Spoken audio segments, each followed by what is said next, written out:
Welcome to Words from Your Mama. I'm your host, Simone. If you're a mom or maybe considering being a mom and you want some encouragement along the way, then this podcast is for you. On this podcast, I interview moms from every walk of life as they share their experiences. So thanks for listening.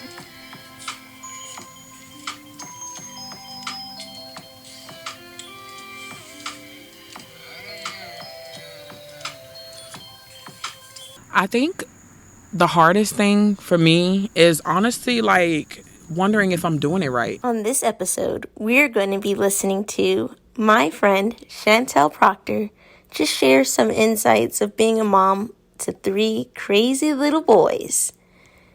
So, what do you wish you had wasted less time on?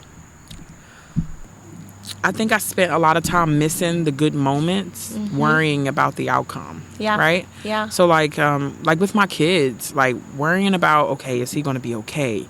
You know, some things I didn't let him do or let them do and enjoy because I was worried about going where God wants me to go. I really wouldn't have missed out on some things. Yeah. I probably would have a lot less hidden gray hairs up there somewhere. And I probably wouldn't my kids know me as a worry ward. Yeah. You know? Yeah. They're not my carefree mom. No, my mom worries a lot. Which is good because they know they're safe. Yeah. But then at the same time, it's like it can kind of be a burden because they know that you're... Chill, mom. Yeah. Khalil, that's his thing. Mom, I'm not gonna... And I'm like, I know, but you can. Yeah. And accidents happen. True. So Very I think true. I spent a lot of time worrying. And then I would say beating myself up too. Yeah. Because even when, maybe Khalil may not do so well in school one week, automatically, I'm not looking at it as he's just a kid and things happen, or sometimes he just gets emotional. It's okay. Yeah. I go straight to as a mother, where am I? Why am I not picking up on a bad week? I should have known, or maybe is it something that I'm doing different? I beating myself up a lot. Yeah. So every shortcoming that there is, I blame myself for it naturally. Yeah. Instead of giving myself grace. Yes. What is it? Yep. Giving myself grace. I just go right into a mode of I should have done better, or there should have been something else I should have said, or maybe there was a different way I could have done something and it wouldn't have ended this way. But yeah, those Mom are the guilt. Waste my time on those 2 things. Don't waste your time on those 2 things, ladies. I'm not a mom, but I feel like I would definitely waste time on doubt or worrying if I'm making the right progress in life, or worrying if I'm growing enough, or even... I was about to say that. Scratch the mom part. Yeah, that's life. Yes. Yeah, because even not pertaining to my children, we do that anyway. Yes. Or we think of each year of age as the ticking time. Yes. Oh my goodness, we're this age, we're that age. By 40, I'm going to be blah, blah, blah, yes. blah. And we just, don't have the whole preconceived notions on what your life will be. Amen. Just please live it every day, because... right when you don't expect things, God will show up in a way that you just do not expect, and will change everything that you knew and everything that you thought you wanted and show you what he really desires for you. So be patient on yourself, on your motherhood, on everything. Yes, on your journey. On your journey. Golly gee. Yes. So, is life harder for you now or easier as a mom? So... because your kids aren't really, they're not super grown, but they're growing. Yeah. I don't want to say harder as in a bad way. Mm-hmm. I would say harder and just being I'm challenged all the time. So it's before children, you lived a life where you can just do things. Yeah. You know what I'm saying? Yeah. If I want to just pack up and go drive all the way to Connecticut or something and stay, you know what I'm saying? You can do that. Yeah. Put in the time in for work and go. Yep. But now you have children, everything that you do every day, you have got to factor them in. You can never make a decision, because any little thing can impact them and their routine and the way they just everything. So you really have to plan with them in mind. You have to make decisions with them in mind. So and then you have to make sure even when you're going through things in life as a mother, like, you don't want that to affect them. So not only are your struggles different, because you got to struggle differently. I have to, cope differently. They're all watching you. Exactly. And they are watching. You know what I'm saying? So, like, it's like you have to, I don't want to say like you have to tiptoe or walk on eggshells, because you don't. No. But you do have to be careful, and you do have to make sure, because everything that you go through, if shown to them, is an example on how you handle things. Because if you crack and go nuts, now you're not really being as stable as you should be for your children. But also, if you try to be tough, you're not teaching them to be vulnerable. True. Because I want them to be vulnerable. So I good. want you to be like, oh, I'm hurting, I'm upset. Like, I want you to cry it out if you have to. So I don't hide my tears from my babies. Yes, that's good. I take the little baby hugs when I'm upset. But you do definitely have to work and look at how you do things, because it will affect them. And they actually will learn and live life the way you've lived it, kind of. They either do it because you've been the biggest inspiration, or they do it like, I don't want to be like her, so let me do it this way. So it's like, I've lived both sides. So it's like, you really just have to be careful. So I would say, yes, it is harder. Yeah. Only because I always have to watch, because they're watching. I always have to, Yeah. That's such an interesting perspective. Like, I'm simple-minded, so looking at that question, I'm like, well, clearly life's harder, but not in the aspects that you were talking about. So that's a really cool perspective. Yeah. In some ways, you could say easier too, honestly, because like, it's I definitely have more fun now that I have them, because like every day is something new. They're always doing something weird, and it's always it's always something funny. Like, I have it's like three little me. I have three little comedians, and the house is a laughing house. So it's like, I really honestly could say it's easier. Like, a lot of my struggles go by a little bit easier, knowing that I'm doing this for them. Everything I do is for them. Everything I do is for them and God, honestly. So it's like, it's easy to like maneuver, kinda, because you can't fail. That's good. You can't give up. That's so good. Yeah. So both ways, maybe both. What are 3 of the best decisions you've made in life? 3 best decisions I've made in life. 1, I would say having my kids. Okay. Having them. Yeah. 2, I would say instilling the values of church, fellowship, community, God in my kids. Yeah. Because I never want them to grow up feeling like I'm living this life and there's nothing. Like, this is it. What is it? It's all vanity. You know what I'm saying? Like, they're just living every day like, I'm watching my mom grow up and do this and do that, and that's it. Yeah. So I want them to know that, there's more after this. God has more for us. And 3, I would say, what is the third best? Those are like my top 2. Okay. So thinking of a third one, I would say learning patience. Ooh. Yeah, because I didn't have that when I first had Khalil. I didn't. I was like, all the time. Yeah. And now with them 3, I have to be patient with them. Yeah. It's 3 kids, 3 different personalities, 3 different emotions. Like, I'm expecting everyone to be like the great Khalil. But they're their own person. Yeah. So you have to, like, I had to learn patience. I had to learn how to really just stop, take a deep breath.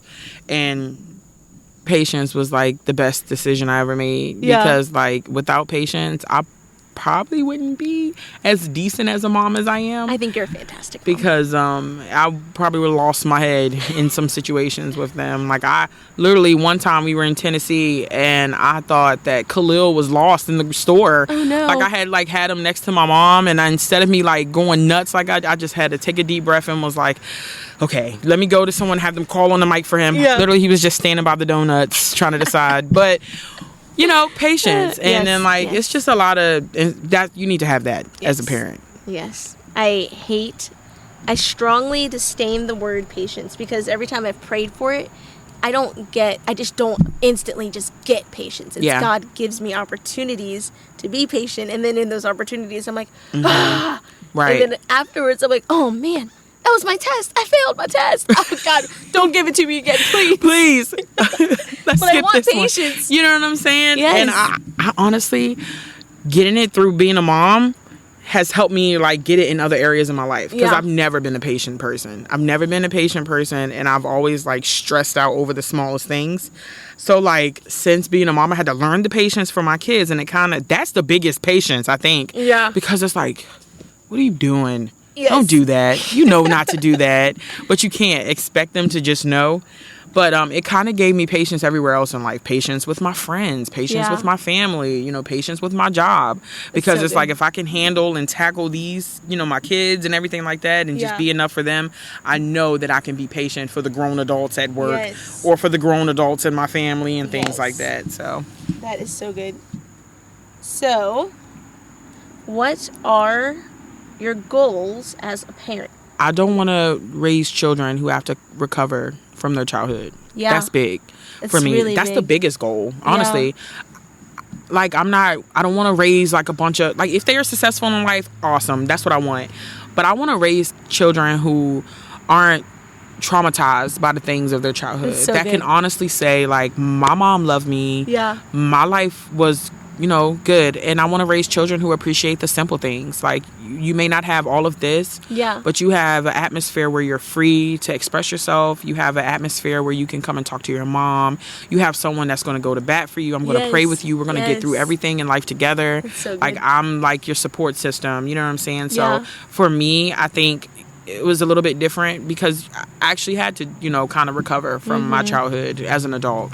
So that's like the biggest goal for me, making sure they're happy, they're loved, they know they're loved, they know that I would never do anything to hurt them intentionally. They're safe. Yeah, that's safety. Yes. I want my kids to have safety and security with their Yes. mother, and I want them to be able to boast about that when they're 35 and they're Yes. like, my mom loves me so much. Yes. Like, she made me this sweater. Like, like, I want them to I want them to not have to worry about not having someone in their corner, because they're always going to have me. That's so good. It's like the most fantastic goal ever. Like, I don't know, like, I just couldn't think of a reasonable goal to have. But like, that's a fantastic goal. Yeah, that's the biggest one. That's it. I mean, I got some other ones, but it's like minor things, like, make sure they graduate high school, make sure they, aren't like going crazy. Like, but I think that's the biggest one, because that's good. your childhood kind of like turns you into like the person you will be. I mean, you can conquer anything you've been through. For sure. But it definitely could take you through some harder routes than you would have if you had like the right, you're family. accelerating them. Like, you're accelerating their futures. Exactly. They don't ever have to sit around a group of people and, say that they went through all these things. Like, they won't have to tell horror stories or cope or look for bad things to cope into, because I'm going to teach them the right ways to cope, or I'm going to teach them the right things to turn to when times get hard, Yeah. It's really good. Looking back, or looking at now, what is one thing you were glad you did for your children? I feel like this one's a little bit obvious, because I don't want to speak for you, but I would just say, like, Jesus would be like the best decision you've ever given your kids. You're in my mind right now, because that's it. Yeah. Growing up, church was Christmas, Easter, that structure, like, you know what I'm saying? Yeah. Like, Yeah. creating a routine for them at home, and then also making sure, because these are friends that you're going to have when life starts to beat you up, or when the enemy starts to whisper things in your ear. Yeah. I have put you in a place where you have friends who you can call on and say, hey, look, I'm going through it right now. Can you pray for me? You know what I'm saying? Yeah. Because growing up, I didn't have friends like that. I didn't really go to a consistent church where I had a church body. Yeah. You know what I'm saying? A pastor that would pray for me. Now I do. And I want my kids to grow up in that atmosphere. So I think that was the best thing I ever did, was getting them in church. And then not just having them in church, making sure they're listening, making sure they're involved, you know what I'm saying? And bringing God into my home, not just here. So like, for me, church, and then we will come home, it'll be Sunday dinner, and then we'll live our regular lives. When I was a kid, but me, I turn on the worship music. I'm like, hey, y'all want to come worship with mama? You know what I'm saying? And we jam out. Or my son, I'm sorry, this is funny. My son, I got him a kid Alexa thing, right? And we're like in the room, and I'm in my room cleaning up. I'm just cleaning the house, getting it together, and I can hear Khalil screaming at his Alexa, play Strong Tower by James Wilson.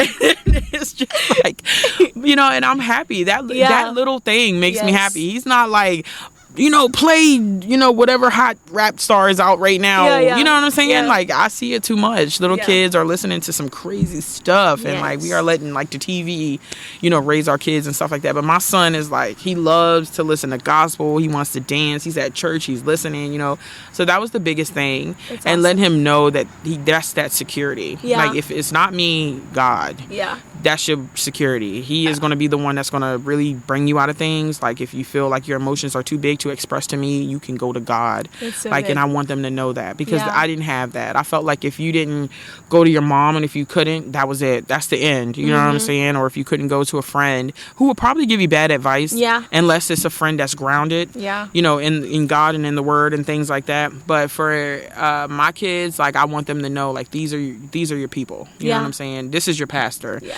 This is your, first lady. This is your blah, blah, blah, blah, blah, blah, blah. Yeah. Sunday school teacher, Yes. whoever. Go to them, tell them if it's too big for me, you have such a big atmosphere that you can run to. That's so good too. Because a lot, like you said, a lot of people don't have that. And they just kind of run to whatever the closest escape is, which could be drugs. Or it could be an adulterous lifestyle. Exactly. Like, it could be anything. Like, you have friends out here that are just not, you know what I'm saying? They, I grew up like that. Like, when I turned to my friends, they were like, girl, come over here, let's have a drink. Something like that. I don't, these are friends that you see every Sunday, you see every Wednesday, you see every Monday. These are people that you see. Yeah. And you see how they're living their life. I'm really teaching them, know them, by their fruits. These are what they're doing. Like, you know what I'm saying? This is what their life consists of. You see their parents up there worshiping. You see them. This is their family. This is what we do. You know what I'm saying? So it's like, I like that. And that was big for me because, I didn't have that. You know what I'm saying? Church wasn't a big thing. But they say, like, if you don't teach the next generation the way, they won't teach their next. They won't teach their children. And it'll just end up being a whole big bunch of people who just do not know that there is redemption, there is a savior, there's things that can get you out of this mess. So. The Bible even says, my people are destroyed by a lack of knowledge. Exactly. So if they don't know, they don't know. Yeah. So that's really And I'm good. like, you're going to get some knowledge. Come on over here. You need some wisdom? God will give it to you. Pray for wisdom, son. you. I tell Khalil all the time. So the last question we have here before we ask you for some more wisdom is there anything that you wish someone told you before you began your mothering journey? I know you talked about having some pretty awesome grandparents. Yeah. So you probably have all the wisdom. But is there one piece of wisdom that you wish you had? I wish that no one ever told me not to be so hard on myself. No one ever told me that.